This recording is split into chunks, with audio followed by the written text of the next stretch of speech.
MP board कक्षा 10वीं के विद्यार्थियों को भारत में राष्ट्रवाद वाले अध्याय से बहुत ही महत्वपूर्ण प्रश्न बताने वाला हूँ।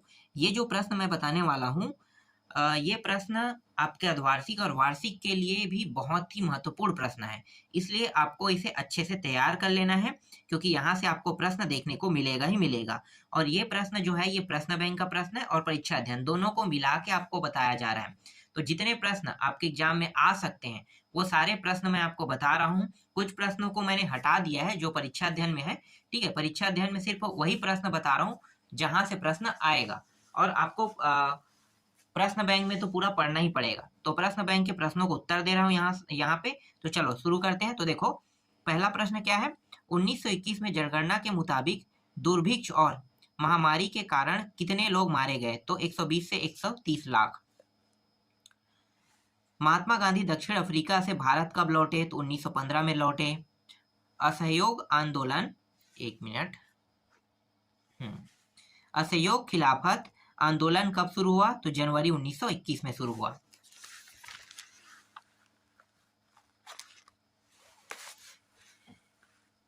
हिंदू स्वराज पुस्तक किसने लिखी? तो उत्तर क्या लिखोगे? महात्मा गांधी ने लिखी। डॉक्टर अंबेडकर ने पूना पैक्ट पर हस्ताक्षर कब किए? तो उत्तर क्या लिखना है? उत्तर लेना है सितंबर 1932 में किए। जनरल डायर का संबंध किस घटना से है? तो जलियांवाला बाग हत्याकांड से है। बरदोली सत्याग्रह का संबंध किस से है? तो उत्तर क्या लेना है? वल्लभ भाई पटेल से है।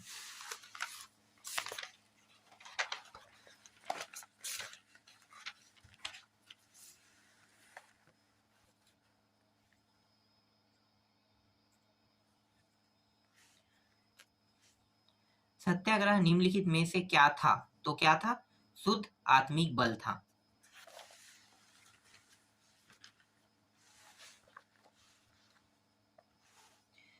दक्षिण अफ्रीका में नस्ल भेदी सरकार से लोहा लेने के लिए महात्मा गांधी ने निम्नलिखित में से किस पद्धति को अपनाया था? तो सत्याग्रह को। हिंद स्वराज नामक पुस्तक का लेखक निम्नलिखित में से कौन था? तो महात्मा गांधी था। निम्नलिखित में से किसने रॉलेट एक्ट 1919 पारित किया? तो उत्तर क्या लेना है? इंपीरियल लेजिस्लेटिव काउंसिल ने किया। गांधी जी ने नमक सत्याग्रह में कितने मील पैदल यात्रा हुई? तो 200 मील पैदल यात्रा हुई। किस स्थान पर महात्मा गांधी द्वारा आयोजित नमक मार्च सत्याग्रह समाप्त हुआ? तो दांडी में हुआ। ठीक है। भारत में साइमन कमीशन का बहिष्कार किया गया क्योंकि कमीशन ने कोई भी भारतीय सदस्य नहीं था कमीशन में। आगे देखो, वंदे मातरम को किसने लिखा था? तो बंकिम चंद्र चट्टोपाध्याय ने लिखा था। गांधी जी दक्षिण अफ्रीका से भारत कब लौटे? तो जनवरी 1915 में लौटे। गांधी जी ने साबरमती आश्रम की स्थापना कब की? तो 1919 में की। गांधी जी ने खिलाफत आंदोलन का समर्थन क्यों किया? तो उत्तर क्या लोगे? क्योंकि गांधी जी अंग्रेजों के विरुद्ध मुसलमानों का समर्थन चाहते थे। रॉलेट एक्ट का उद्देश्य था आंदोलनकारियों का दमन करना था। सविनय अवज्ञा आंदोलन के कार्यक्रम में निम्नलिखित में से कौन शामिल नहीं है? तो हिंसात्मक साधनों से कानून का उल्लंघन किया जाए, ये शामिल नहीं है। गांधी जी के नेतृत्व में असहयोग का कार्यक्रम अपनाया गया, तो सन 1920 में अपनाया गया। दिसंबर 1919 में हुए लाहौर अधिवेशन के अध्यक्ष थे महात्मा गांधी। अब रिक्त स्थान देख लेते हैं। देखो, मार्च 1919 में बंबई में एक खालिस्तान का गठन किया गया, तो खिलाफत समिति का गठन किया गया। गांधी जी ने 1919 में प्रस्तावित खालिस्तान के खिलाफ एक राष्ट्रव्यापी आंदोलन चलाने का फैसला किया, तो रॉलेट एक्ट है। असहयोग खिलाफत आंदोलन खालिस्तान में शुरू हुआ, तो जनवरी 1921 में शुरू हुआ। 1921 मतलब ये जनगणना की बात करूँ, 1921 की जनगणना के अनुसार जनगणना के अनुसार दुर्भिक्ष और महामारी के कारण 120 से 130 लाख लोग मारे गए थे। मतलब ये बहुत संख्या है ना, 120 से 130 लाख लोग मारे गए थे। तो सोच सकते हो कि 1 करोड़ से भी ज्यादा। इसके बाद 1928 में वल्लभ भाई पटेल ने गुजरात के बारदोली तालुका में खालिस्तान का नेतृत्व किया, किसान आंदोलन का नेतृत्व किया। 1929 में भगत सिंह और बटुकेश्वर दत्त ने खालिस्तान में बम फेंका, तो सेंट्रल लेजिस्लेटिव असेंबली में उन्होंने क्या किया, बम फेंका। खालिस्तान ने 1930 में दलितों को दलित वर्ग एसोसिएशन में संगठित किया, तो किसने किया, डॉक्टर अंबेडकर ने किया।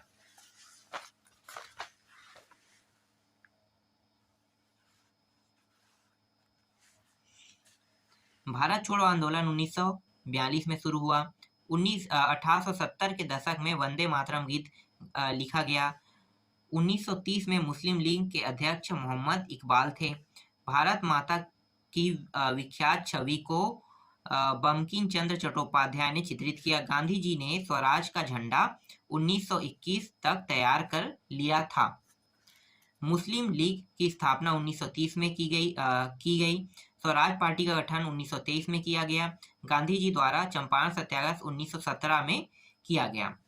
इसी तरह से सही जोड़ी मिलाओ देख लेते हैं। तो सही जोड़ी मिलाओ में देखो, रोलेक्ट एक्ट को लेना है 1919 में, हिंद स्वराज जो है 1909 में, फिर इंग्लैंड एग्रीगेशन एक्ट जो है वो 1859 में, अल्लूरी सीताराम राजू 1924 में, गांधी जी इरविन समझौता 1931 में।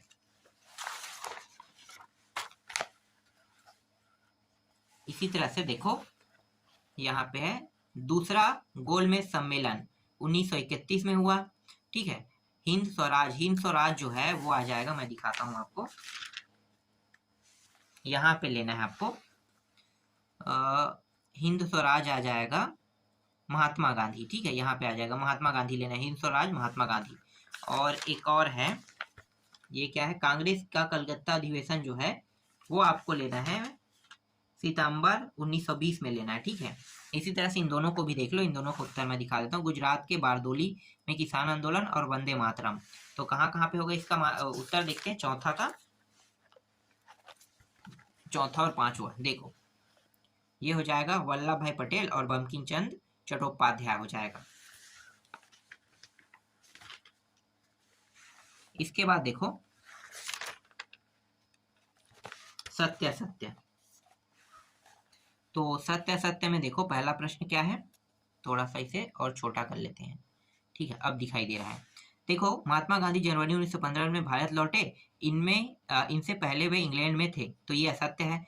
ठीक है, ये कहाँ थे, दक्षिण अफ्रीका में। 5 मार्च 1921 में गांधी जी ने इरविन के साथ एक समझौता पर दस्तखत कर दिए, ये सत्य है। 1913 से 1918 के बीच कीमतें आधी रह गई, ये गलत है।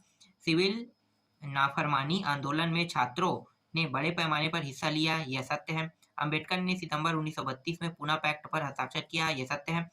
इतिहास की पुनर्व्याख्या राष्ट्र की भावना पैदा करने का एक और साधन थी, तो ये सत्य है। बंगाल में स्वदेशी आंदोलन के दौरान एक तिरंगा झंडा तैयार किया गया, ये सत्य है। इसके अलावा और भी कुछ यहाँ पे सत्य से प्रश्न है, उसको भी देख लेते हैं।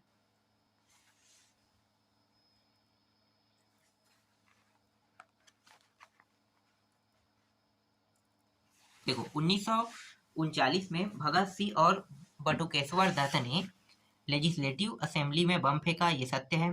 1927 में भारतीय वाणिज्य एवं उद्योग परिसंघ फिक्की का गठन हुआ, ये सत्य है। डॉक्टर अंबेडकर द्वारा मार्च 1933 में दलित वर्ग एसोसिएशन की स्थापना की गई, यह सत्य है। फिर यहाँ पे देखो 5 फरवरी 1922 को चौरी चौरा की घटना, सत्य है। अब्दुल गफ्फार खान और महात्मा गांधी दोनों अच्छे मित्र थे, सत्य है। 1859 में इंग्लैंड एग्रीगेशन एक्ट लाया, ये सत्य है। इसी तरह से एक वाक्य एक शब्द में देख लेते हैं। यहाँ पे देखो, एक शब्द एक वाक्य में बहुत सारे प्रश्न हैं। महात्मा गांधी किस वर्ष दक्षिण अफ्रीका से भारत लौटे, तो 1915 में। गांधी जी ने बिहार के चंपारण के इलाके का दौरा कब किया, 1917 में। रॉलेट एक्ट कब पारित किया, 1919 में। भगत सिंह प्रसिद्ध नारा क्या है, इनकलाब जिंदाबाद। मुंबई में मार्च 1919 में कौन सी समिति का गठन किया गया, तो खिलाफत समिति का गठन किया गया। साइमन कमीशन भारत कब आया, 1928 में आया। पूर्ण स्वतंत्रता का प्रस्ताव कब पारित किया, 26 जनवरी 1930 को। भारत छोड़ो आंदोलन कब शुरू हुआ? 1942 को। बेगार का अर्थ क्या है? बेगार का मतलब बिना पैसे दिए काम कराना बेगार कहलाता है। बारदोली सत्याग्रह का नेतृत्व किसने किया था? सरदार वल्लभ भाई पटेल ने। असहयोग आंदोलन कब शुरू हुआ था? 1920 में। जलियांवाला बाग हत्याकांड की तिथि 13 अप्रैल 1919। चौरी चौरा कांड कब हुआ था? 1922 में हुआ था। गांधी जी ने वायसराय इरविन को कब खत लिखा? 31 जनवरी 1930 को। गांधी जी ने कितने साथियों के साथ नमक आंदोलन किया? तो 78 साथियों के साथ। नमक कानून का उल्लंघन गांधी जी के द्वारा कब किया गया? 6 अप्रैल 1930 को। फिर है अब्दुल गफ्फार खान को किस वर्ष गिरफ्तार किया गया? 1930 को। गांधी इरविन समझौते पर दस्तखत कब हुए थे? तो 5 मार्च 1930 को। अगला है सविनय अवज्ञा आंदोलन कब शुरू हुआ? 1930 को। इसी तरह से भगत सिंह राजगुरु सुखदेव को किस वर्ष फांसी की सजा दी गई? तो 23 मार्च 1931 को फांसी की सजा दी गई।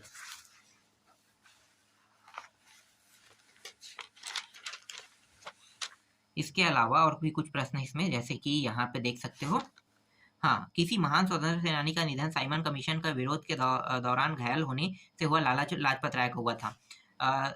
सैंडर्स का वध किसने किया था? भगत और राजगुरु ने किया था। करो या मरो का नारा किस आंदोलन की उपज है? तो ये भारत छोड़ो की उपज है। गिरमीबिया मजदूरों को अंग्रेजी में क्या कहा जाता है? तो रिपीट कहा जाता है। अवध किसान सभा का गठन किन लोगों के नेतृत्व में हुआ था? रिपीट के। ठीक। बहिष्कार शब्द का अर्थ क्या है? Indenture labour. ठीक है, ये है। जलियांवाला बाग हत्याकांड कब और कहाँ हुआ था? तो 27वां प्रश्न का उत्तर देख लेते हैं।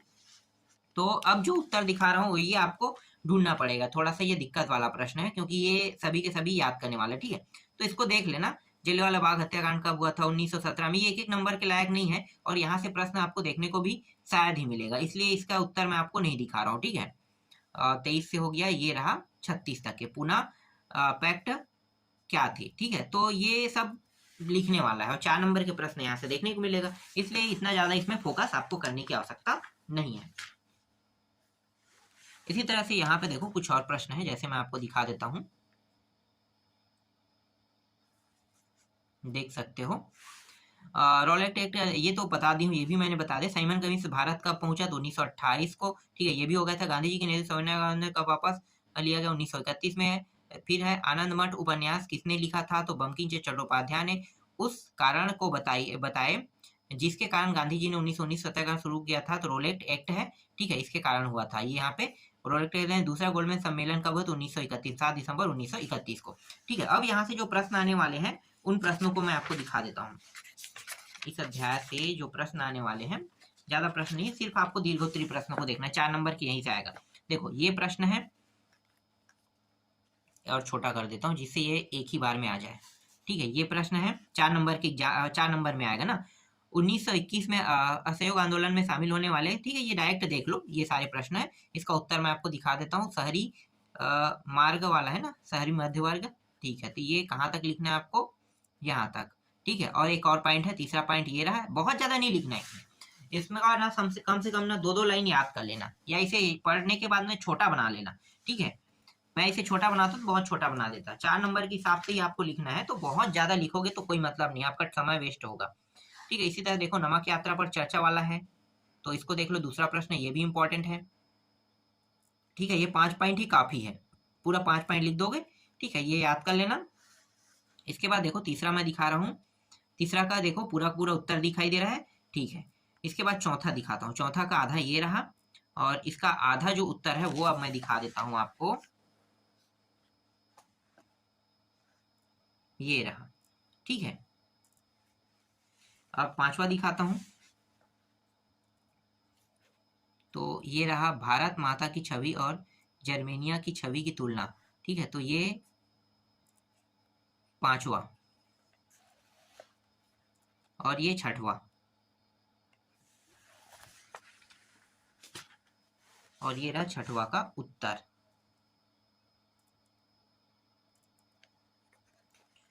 और सविनय अवज्ञा आंदोलन का महत्व वाला है। ठीक है, ये भी हो गया। और इसी में देखो 7वां जो प्रश्न है इसको भी आपको देखना है। इसमें अथवा में क्या बोल रहे हैं उसको भी दिखाया गया है, ठीक है। और ज़्यादा टॉपिक याद नहीं करना है, कम से कम 5 टॉपिक इसमें। तो ये रहा 5 टॉपिक, ठीक है। बहुत बड़ा बड़ा उत्तर यहाँ पे दिया हुआ है, तो बहुत बड़ा आपको याद नहीं करना है, इसको एक बार पढ़ना है और पढ़ने के बाद जितना छोटा कर सकते हो, ठीक है। कम से कम 150 शब्दों में, 100 से 150 शब्दों के बीच में आपको लिखना है। तो 100 से 150 शब्दों में आपको बनाना है, तो छोटा कर लेना, ठीक है। यहाँ पे मैं आपको और दिखा देता हूँ, जैसे रेलिया वाला बाग पर टिप्पणी लिखने के लिए आएगा तो आपको लिखना क्या है, जैसे कि यहाँ पे देखो 4 पॉइंट यहाँ पे है, देखो ये 4 नंबर के प्रश्न है और इतना बड़ा भी नहीं है यहाँ पे, ठीक है। जैसे कि ये रहा, इसका कुछ हिस्सा यहाँ पे है, छोटा सा है, उससे तो छोटा है जो मैंने अभी आपको दिखाया है, ठीक है। इसके बाद देखो महात्मा गांधी के अनुसार वाला, ठीक है, ये देख सकते हो और इसका उत्तर भी मैं दिखा देता हूँ। ये भी छोटा है लेकिन 2 हिस्से में मैं आपको ये दिखा पाऊंगा, ठीक है। एक हिस्सा ये रहा और एक सेकेंड इसे और छोटा कर लेते हैं जिससे ये एक बार में बहुत सारा टॉपिक कवर हो जाए, ठीक है। यहाँ तक और ये रहा यहाँ तक के, ठीक। इसके बाद है तीसरा, देखो ये रहा, इसका भी उत्तर मैं आपको दिखा देता हूँ तीसरा प्रश्न का। चौथा प्रश्न देखो, चौथा का उत्तर ये रहा, प्रश्न और उत्तर है और इसका आधा उत्तर जो है वो यहाँ पे है, ठीक है। यहाँ तक आपको लिखना है। 5वां प्रश्न दिखाता हूँ, 5वां ये रहा और इसका उत्तर यहाँ पे दिया हुआ है, ठीक है। और यहाँ तक के ज़्यादा नहीं लिखना है, छोटा लिखना है थोड़ा सा बस। ये रहा 4 नंबर में आएगा तो 4 नंबर के हिसाब से 100 से 150 शब्द, कम से कम 150 शब्द होना चाहिए। और 6वां प्रश्न ये रहा, मतलब इसका उत्तर भी है और इसका आधा उत्तर यहाँ पे है। 7वां प्रश्न दिखाता हूँ, ये 7वां प्रश्न है, 7वां का आधा और ये रहा इसका आधा। फिर 8वां देखो, 8वां प्रश्न ये रहा, 8वां प्रश्न और इसका उत्तर। अब मैं 9वां प्रश्न दिखाता हूँ, ये 9वां प्रश्न और 9वां का उत्तर ये रहा, ठीक है। दोनों हो गया। 10वां कहाँ, एक मिनट, 10वां पूरा आ जाएगा एक बार में, हाँ 10वां आ गया एक बार में, ठीक है, ये पूरा उत्तर है। 11वां देखो, ये रहा 11वां प्रश्न और चौथा टॉपिक से यहाँ तक के देखना है, ये पूरा हो गया, ठीक है। 12वां देखो, पूर्ण स्वराज की मांग के बारे में क्या जानते हैं, तो ये हो गया। और 13वां प्रश्न दिखाता हूँ मैं आपको, ये 13वां प्रश्न, ठीक है। 14वां प्रश्न देखो, छोटा है ये भी, ये रहा। और ये 15वां प्रश्न अंतिम प्रश्न है। तो भारत छोड़ो आंदोलन की व्याख्या कीजिए, महात्मा गांधी के अनुसार सत्याग्रह की व्याख्या कीजिए। तो ये थोड़ा सा आपको पढ़ना पड़ेगा, पढ़ने के बाद इसे छोटा कर लेना। इसका आधा सा उत्तर ये रहा और सत्याग्रह के बारे में कह रहा है तो सत्याग्रह के बारे में ये रहा और इसका आधा उत्तर जो है वो यहाँ पे है, ठीक है। तो इस तरह से मैंने आपको पूरा का पूरा दिखा दिया, ठीक है। तो अध्याय 9 भी कंप्लीट हो गया। अब मान लो जो बचा है सिर्फ उन्हीं बस को मैं आपको बताऊंगा और वहीं से सारे प्रश्न आएंगे जहां से मैं बताऊंगा, ठीक है। तो जो मैं बता रहा हूँ उसी को आपको पढ़ना है क्योंकि यही सारे मोस्ट आईएमपी प्रश्न है।